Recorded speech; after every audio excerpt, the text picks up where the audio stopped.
तशरीफ ले जा रहे थे।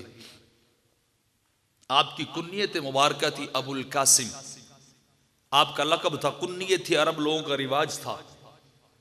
तो एक बंदे ने पीछे से आवाज दी, या अबुल कासिम, ओ कासिम के बाप, चूंकि साहबजादे थे सरकार के भी रज़ियल्लाहु ताला अन्हु।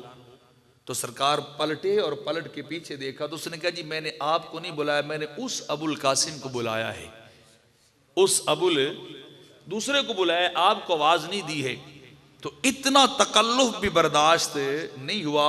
फरमाया आपने तो सम्मु बिस्मिल्लाह तुकन्नु बिकुन्नियती, फरमाया मेरे नाम पे नाम तो रखो लेकिन मेरी कुन्नियत पे कुन्नियत ना रखो।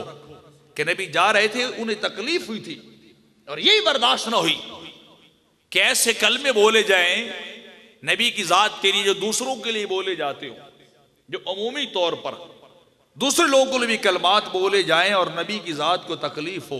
फरमाया ये कलमा भी छोड़ दो।